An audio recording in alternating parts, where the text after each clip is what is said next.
Welcome to the Great Detectives of Old Time Radio. From Boise, Idaho, this is your host, Adam Graham. If you have a comment, email it to me, box13@greatdetectives.net. Follow us on Twitter at Radio Detectives and become one of our friends on Facebook, facebook.com/Radio Detectives. Well, our celebration of Dragnet's 70th anniversary is over. I do want to let you know that we still have the t-shirt available. Just go to friday.greatdetectives.net to get your Joe Friday Never Said Just the Facts Ma'am t-shirt featuring Jack Webb's face on the front. It's at friday.greatdetectives.net. Well, today we're going to, in celebration of 2,850 episodes, bring you an episode of The 12 Players. What, you might ask, is The 12 Players? Well, it involves 12 different actors. And essentially, these actors came together. They were some of Hollywood's best character actors, and we've heard them in so many radio productions over the years.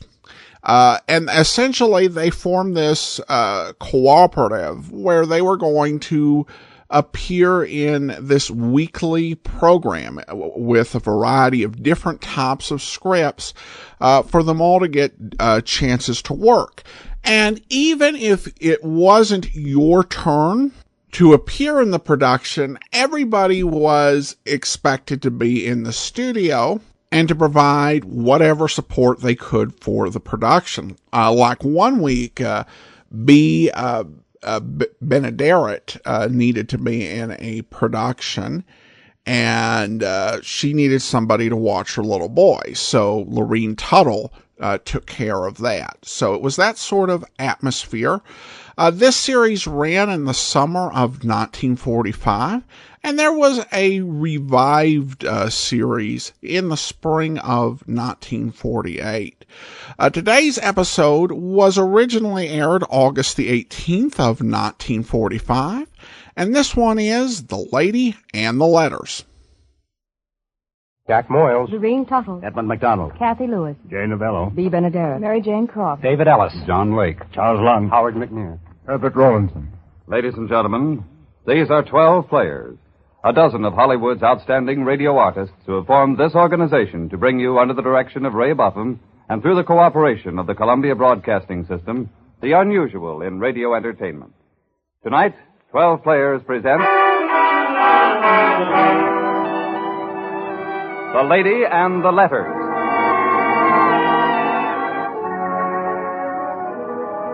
Well, you never can tell what's going to happen. I'm a peace-loving guy, and on this particular evening, I'm as happy as a dime in a piggy bank.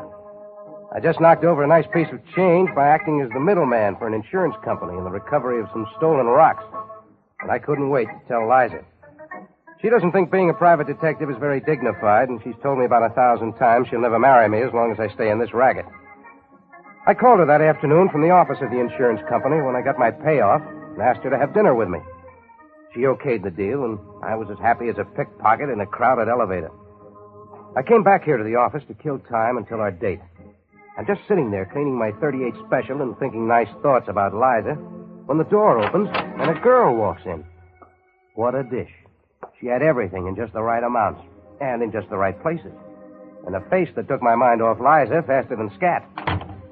I must have looked pretty silly sitting there with that cannon in my hand with my mouth hanging open like a split sea bag, because she laughed a laugh that rang little Chinese wind bells before she said, You're Jack Moran, aren't you? Well, you read it on the door. What do you want? Mr. Moran, I came to you because I'm in trouble. Maybe someday someone will walk through that door that isn't. May I sit down? Sure. Take your choice of that chair. What's your name? Tony Maquette. That sounds familiar. Related to Corky Maquette, the gambler? I'm his wife. Used to be a dancer, didn't you? Now you're detecting. No, I just read the newspapers. They're printed in words of one syllable, you know. Mr. Moran, I want you to get some letters back for me. Who's got them? Bill Franklin. The musical producer? Yes. What's in them? Some things I never should have written. Some things I have to keep my husband from finding out. Ah. If he ever saw those letters, he'd kill me, Mr. Moran. Yeah, your husband's noted for his temper, isn't he? I've even heard rumors that some of the people he got real mad at are wearing cement overcoats at the bottom of the bay. I don't know anything about that side of his life. But you're liable to start taking lessons if he finds these letters, right? Will you get them for me? It'll cost you. $500 retainer, all right? Sure. Thanks. There's another $1,000 due when I deliver the letters. How are you going to get them? You know where Franklin keeps them? Yes. He has them in his safe at the office of the St. Albans Theater. Hey, Franklin is supposed to be a pretty fat guy. What's he want, money? No. I was engaged to him when I married Corky. He's been very jealous ever since. He's been threatening me with these letters and trying to get me to see him. Last night he called me and told me if I didn't come to his office tonight, he was going to mail those letters to Corky. You see, Mr. Moran, he's still in love with me. Yeah, I can see that. He's going to break up your playhouse if you don't play ball, huh? That's right. He's expecting me tonight. You go instead and get me those letters. No, not tonight, baby. Tonight I'm a busy man. I got more important things to do. But this wouldn't take very long, Mr. Moran. If you just go and see Phil Franklin. Look, don't you think he might be a little disappointed seeing me when he's expecting you? After all, there are certain, obvious differences. You took my $500, now I expect you to take this seriously. I want you to go up there with a gun and make him give those letters to you. That's what detectives are for, isn't it? Yeah, that's kind of a vague idea. It's a little too vague, Curly Locks. What happens if he won't give me the letters? Do I shoot him? Oh, yes. They call that murder, you know, Blondie. The police take your license away if you go around killing people. Sometimes they give you a haircut and a singe. No, I don't think I like your case. Please. Please, Mr. Moran. Look, for $5 I'll go and ask him. But if he says no and means it, I'm just going to agree with him and leave. You'll still be in the jam and out the $500. Will you buy that? I suppose I'll have to. Okay. Give me that dope again, will you? So this dish, who I should have known better than to get mixed up with in the first place, lets down her hair and tells me a great story. She writes this Phil Franklin's office address and phone number on the top sheet of my scratch pad. Oh, she turned the glamour on all over the place. And, of course, I say I'll do my best. Then she leaves, telling me I can call her later that night at home and give her the report. After she leaves, I reach down in the bottom drawer of my desk and pull out my office bottle and have myself a quick one. Then I pick up the phone and dial Liza's apartment to tell her I'm going to be a little late. The office is still exotic with the smell of the perfume Tony was wearing. When Liza answers the phone... Hello?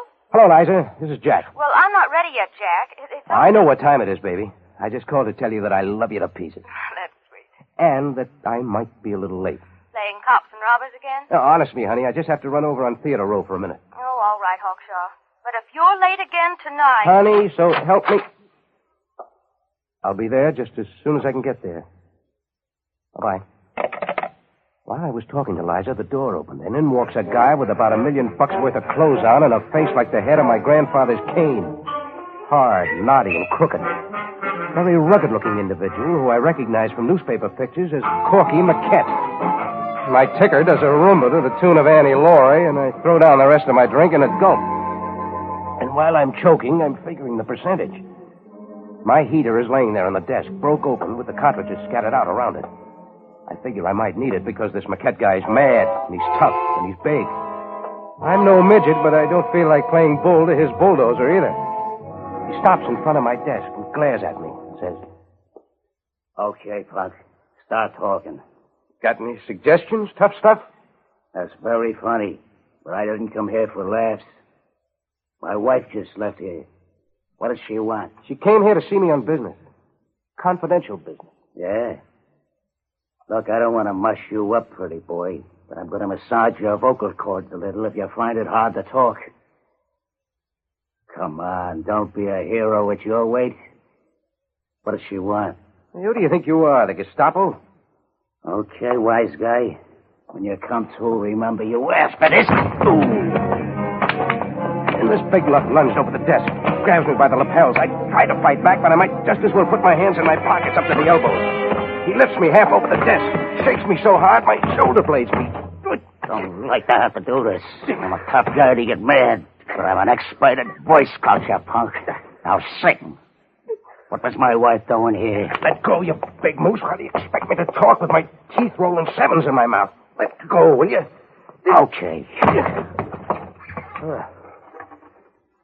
I don't want any trouble with you, Seamus.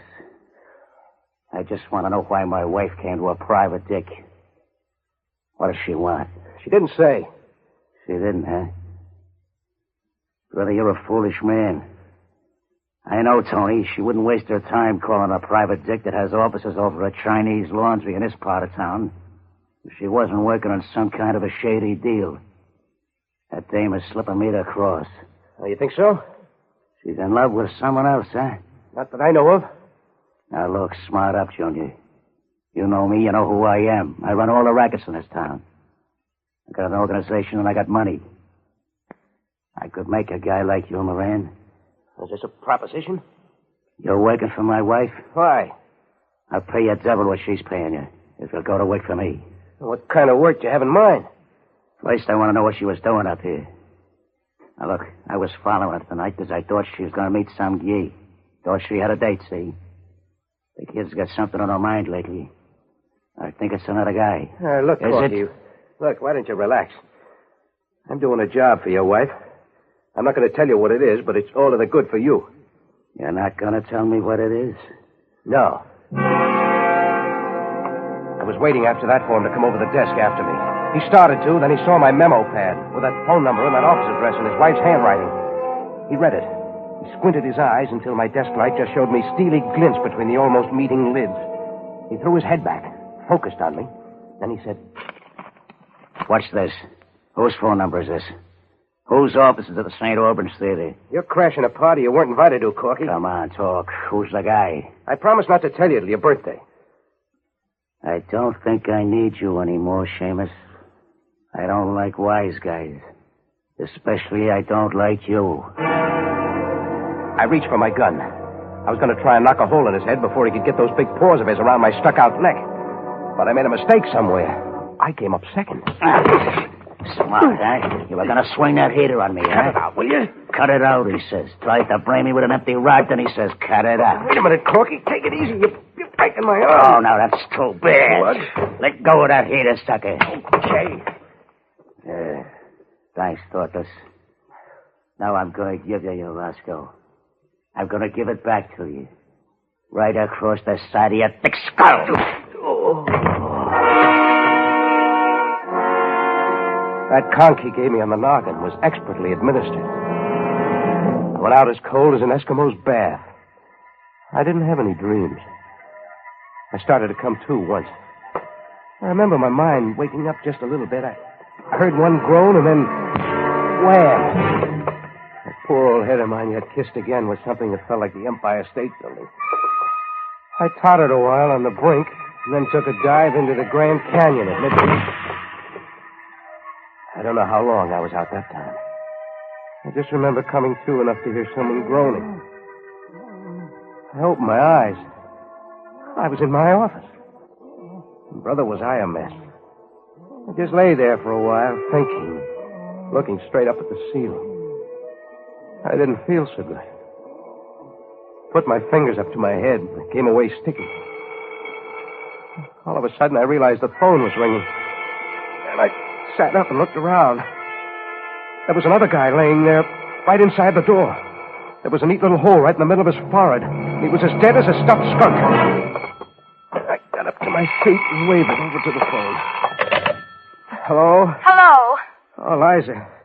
I'm just coming after you, baby. Maybe a little late. What's the matter, Dick Tracy? Are you on the trail of the Dalton gang? Oh, Angel, please don't be mad at me. I love you. Do you know what time it is? I fell asleep, honey. Oh, you fell asleep. Oh. Liza! Liza! I kept tingling the phone and looking at the stick. But Liza had gone, so I finally hung up the phone. I walked over and knelt down by the side of this Joe. Then I saw my gun. Somebody put the bullets back in it and used it. Oh, that was bad. The thing that made it worse was the fact they'd wrapped a handkerchief around the butt, a beautiful white silk handkerchief with the initials CM in the corner. There'd be no fingerprints on that gun but mine. I took the wallet out of the dead man's coat pocket. There was plenty of identification. His name was Phil Franklin. And he was dead. In my office. He'd been shot with my gun. And he had bled all over a small rug I had just inside the door.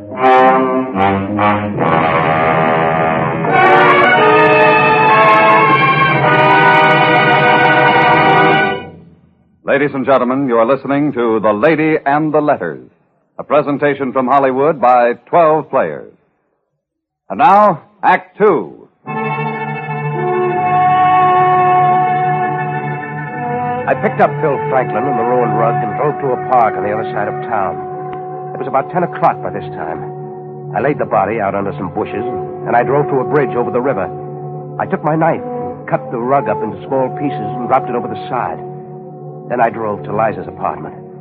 I must have been a pretty-looking thing with 2 big gashes on the side of my head where I'd had my hair parted with the sight of a .38 revolver. That never occurred to me until Liza said, What do you mean coming here looking like that? You'll probably ask me to move in the morning. well, Liza, aren't you going to ask me to come in? Oh, you look perfectly awful, Jack. What's happened to you? Oh, a lot of things, honey. I've got to sit down. I'm a little woozy. Oh, you poor lamb. Aren't you going to tell me what happened? I'll tell you when it's all over, baby. You better come over here and lie down. I have to doctor up those cuts on the side of your head. No, let him go. Oh, I'm in a mess, honey. You just lie down there while I get some mercurochrome and some bench. I can't stay that long, baby. I just dropped in to tell you that... You just dropped in to tell me you were going to be late. Oh, baby, if you think I volunteered for the shellacking I got, you're crazy. I was just sitting there in my office. You're not going out of here looking like that, Jack Moran. If you haven't got sense enough to take care of yourself, I'm going to have to take care of you. Oh, but Angel, Are you going to lie down there and let me dress those cuts on the side of your head? I can't, honey. I'm about to go to jail for murder. You killed somebody. I knew if you stayed in that awful business, that sooner or later you'd go to the penitentiary. I haven't killed anybody, baby. Look, I gotta go. I've got to see a man. I just came up to tell you that I loved you and ask you to forgive me for letting you down this way. Jack, if you walk out that door, you don't ever need to come back here again. Oh, now, don't talk to me like that, sweetheart. I came up here for a little sympathy. Thought maybe you'd be sorry when you saw how beat up I was. Are you going to let me fix you up? I can't. I have to get going, baby. I'm going to be in a mess if I don't get myself straightened out. All right, go on. I'll call you as soon as I get this deal straightened out, baby. Don't ever call me or speak to me again. I got in my car and drove to the Silver Slipper. That's Maquette's gambling club. I walked into the club looking like an accident that had been happened to. I walked to the rear of the joint, past the gambling tables where the elite meet to get beat, and up the flight of stairs to Corky's office. At the head of the stairs, there were a couple of sleek-haired rats. They started for their rosters, but gave that up when I pulled my gun and waved them aside. I went over to the only door in the lounge and started to kick it in. It opened. Who should be framed in it but Corky Maquette? He looked at the heater in my hand and said, What are you doing here? Didn't you ever hear a percentage? Yeah, and tonight I'm shooting the moon. Or maybe you. Come on, I want to talk to you. I don't like to take up a personal conversation while these prying people are about. Come on, brush them off, will you? Okay. Work it up, boys. Everything's okay. Come in. No tricks, Corky. This gun's got bullets in it now. What's the matter with you? You're crazy? Coming into my club and threatening me? I'm not threatening you, Corky. Just came up here to bring you tidings. Have a chair. No thanks. I'll just stand here. When I sit down, I get a headache. Somebody battered my brains out tonight with my own gun. It's a little embarrassing, you know. I did that, and you know it. You asked for it, punk. Yeah, but I didn't ask you to murder a man in my office with my gun.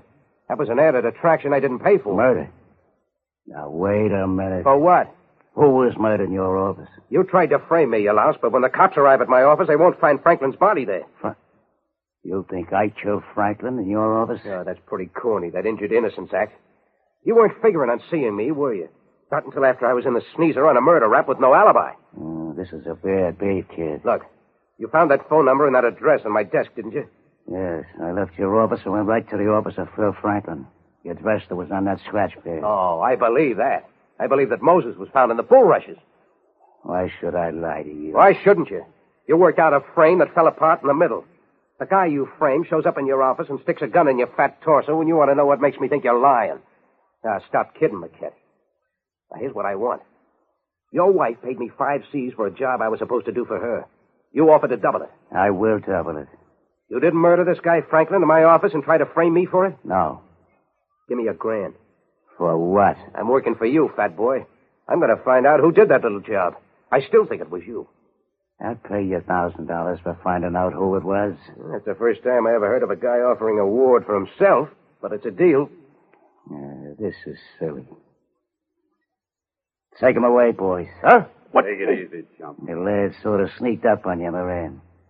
They don't like little guys to come in here and threaten me. There's a rod in your kidney, Junior. Now, you listen, punk. I didn't kill Franklin. And I'll still pay you $1,000 to find out who did. Take him away, boys. You might slap him around a little bit on the way out. He likes to get hit in the head. Well, I got hit on the head, all right. Those tame gorillas of Corky McKett's really bent their blackjacks knocking me around. I picked myself up out in the alley, held my head on with both hands to keep it from falling in my lap, and walked to my car. This whole deal was as queer as a white 8-ball. I sat in my car for a minute. Then I drove to the office. I parked my Jeep in front of the laundry, walked upstairs, and opened the door. Then I knew why Corky had turned me loose. I hadn't told him I'd moved the body, and he'd finished the frame. The whole homicide squad was in attendance. Lieutenant Urban was most pleased to see me. He uncovered his phony china clippers and welcomed me with open arms, handcuffs in each hand. The rest of the squad was behind me with their billies at ready, all set to beat out a fast waltz tempo on my poor old head if I so much as moved a finger. Well, I didn't move a finger. I was too tired. Urban said, Hello, Moran. "What are you doing here? I didn't issue any invitations to this affair." We got an invitation, though, Jackson, my boy. All right, get it over with, will you? Had a rough evening. What's the gimmick? We got a call saying that if we drop over to this address, we'd find a dead body. The body of a man named Franklin. Yeah? Well, there is no body, so stop lousing up my office. Not so fast. Where's Phil Franklin? You think I do? Hold his hand? His nurse is named Bridget. You killed him. Why should I kill him? I don't even know him. You're a clever lad, Moran, but this time you put your pretty little pink neck right where we're going to squeeze it. Ordinarily, I'd laugh at you, but tonight I'm too tired. Come on, what do you want? There's blood on the floor over there. Did you cut your finger? No, but it's my blood. Somebody bent a gun over my head a couple of times, that's all. Yeah? But tell me more. Nix. Will you get out of here? There's no body. You can't even take me in on suspicion on account of you haven't got anything to back it up. Well, all right, there's something going on. I'm working on it. I've always been your friend, Yeah, Moran. I know, and I've always been on the level with you cops. Send those trained apes out in the park and let them practice climbing trees with their hands in their pockets, will you? I got work to do. Wait in the hall, boys. I want to talk to this amateur.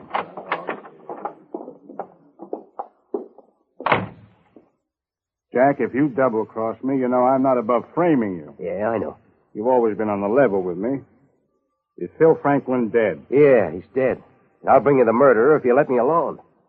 You didn't do it? Oh, skip the father confessor routine, Urban. I'm talking cold turkey. I've got a line on the murderer. I'm getting paid for finding him. Now let me alone for an hour and I'll have him for you. I'm trusting you, Jackson. You don't have much choice. Now look. I talked to Urban like I've never talked before. We made a deal and he took his little playmates and left. I stood there looking at the place where Franklin's body had been. I saw something. It was nestled between the carpet and the wall, a couple of feet to the right of the door. Not very far from where Franklin's head had been resting before I moved the body. I picked it up, stood there for a minute. Something had been sneaking around in my mind ever since I woke up and found that stiff in my office. I guess it was my subconscious trying to get a message through to me. Well, the message started coming through. I sat down at my desk, put my head down in my hands, and really concentrated, trying to remember. Then I got it. All of a sudden, everything was as clear as a pickpocket with a good lawyer. I made 3 phone calls, and they all came out my way. This time, I was issuing invitations.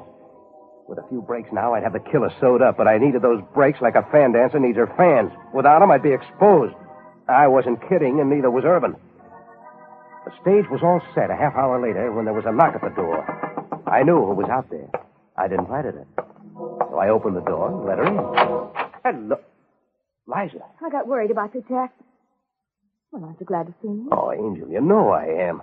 You certainly don't act like it. Oh, gee, baby, Who's in there? Nobody, Angel, but I am expecting a Jack, client. I'm sorry I was so mean to you tonight when you came to the apartment. Oh, sweetheart. So we kissed and thank you. Come here, baby. Hello, Jack. I see you're busy. Oh, Mrs. McCann, I didn't hear you. You weren't listening. Am I on time? A client, huh? Oh, Liza, come back here. I hope your girlfriend isn't mad. Huh. Come on in. I don't see why you had me come clear down here when you could have come out to the house. Sit down, baby. I've got news for you. You have the letters? No. Phil Franklin's dead. Dead. You killed him. Your husband did. I don't understand you. Well, Curly Locks, your husband came in here, accused me of all sorts of things, and when I defended your questionable honor, he bent my own gun across my tender skull. Then, while I was out, he called Franklin, using the telephone number you'd left on the scratch pad in your own handwriting, got him to come over here and shot him with my gun.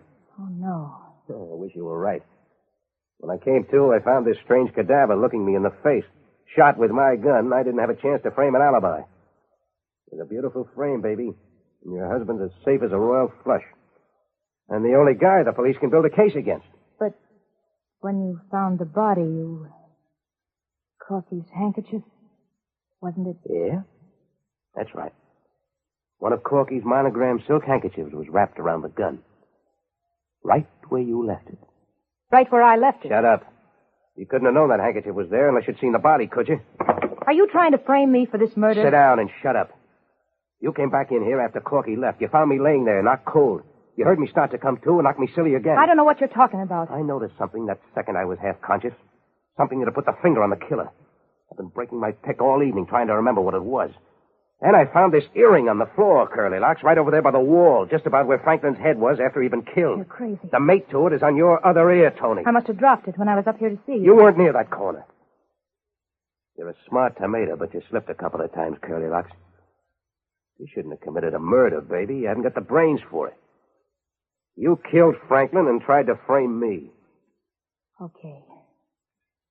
What difference does it make? You're a smart guy, Moran. You'll play ball with me. When I left there, I saw Corky come in. I waited till he'd gone. I was scared silly. As soon as he left, I came back up here to ask you what he wanted. You weren't talking. I called Franklin and left a message for him to come right over here. You started coming to, and I knocked you out again to keep you out until I killed Phil and framed Corky. Very cute idea. Too bad that I was just conscious long enough to remember smelling that very precious perfume you're wearing. It's also too bad that handkerchief of Corky's you left wrapped around the grip of my gun smelled of that same perfume. That's something you didn't figure on, baby. That's the thing that rang your number.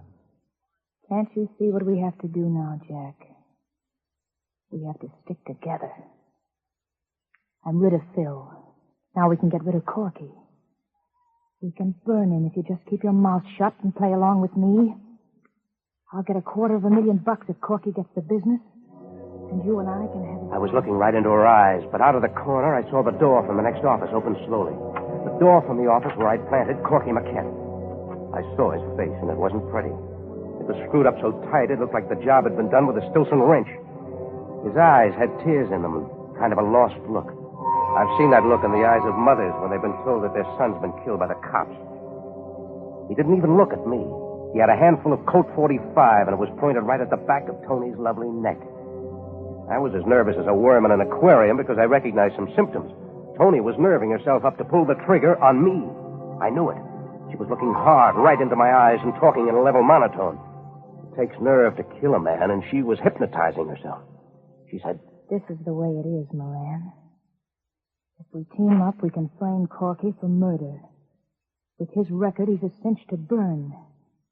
Then we'll split 50-50. Your take will be over $100,000. Better look behind you, Curly Locks. You're having a surprise party. I ducked down behind my desk.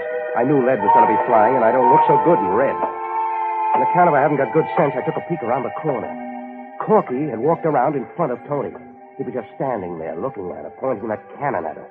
Her face was flat white. The circles of rouge on her cheeks stood out like two Japanese flags. There was the kiss of death in Corky's voice when he said, "I've been listening, kid. So you were going to give me the skids. Gonna frame me.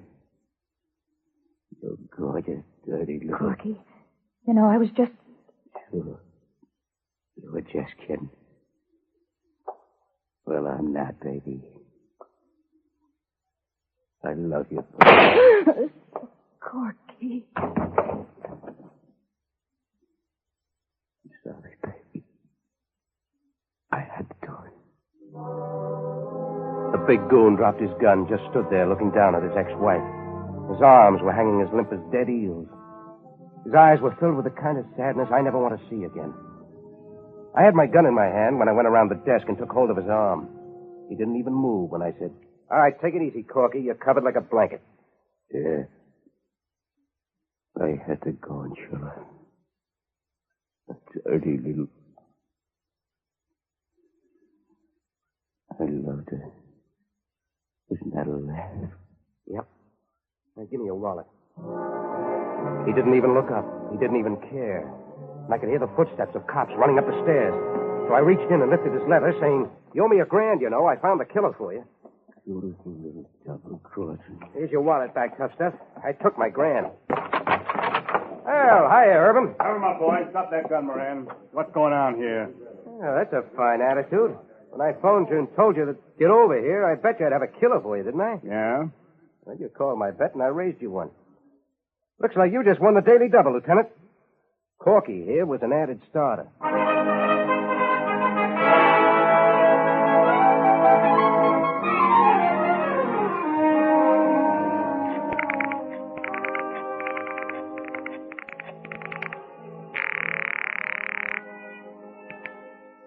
Hello? Hello, Liza. This is Jack. I'm free now, sweetheart. I just thought maybe Oh, we'd... you did. Liza! Liza! Wrong number.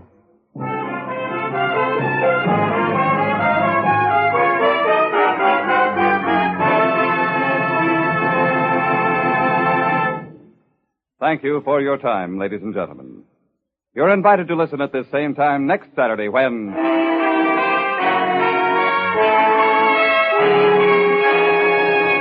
12 Players bring you another half hour of radio entertainment. Their producer-director is Ray Buffum, who also wrote tonight's story.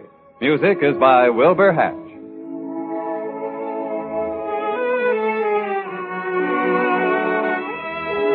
This is CBS, the Columbia Broadcasting System. Welcome back. Well, it's always fun to hear Moyles and Novello playing off each other, even if it isn't as Rocky and Sam. And to hear Novello doing a pretty straightforward American accent, we don't get to hear as much. Other than that, I won't pretend that this is an especially great story. It's kind of a standard hard-boiled detective story like we've heard a lot of. There are some similes used. I don't think any of them are groan-inducing, but, none of them are like super inventive.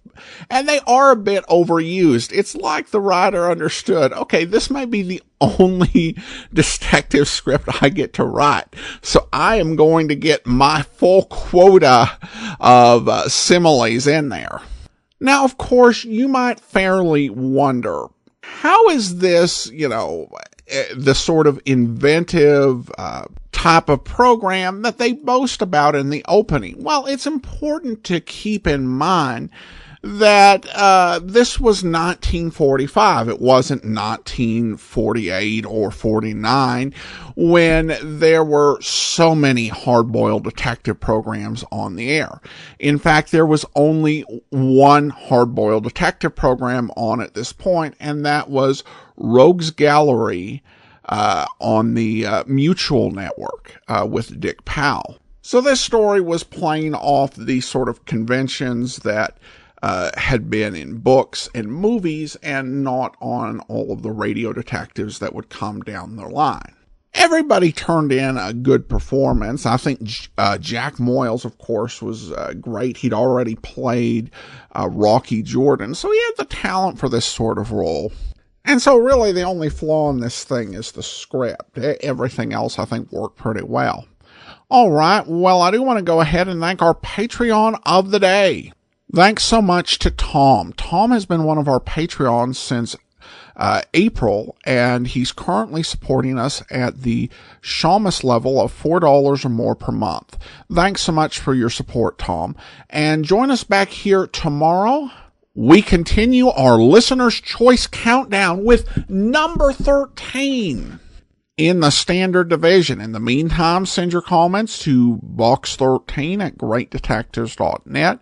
Follow us on Twitter, Radio Detectives, and become one of our friends on Facebook, facebook.com/Radio Detectives.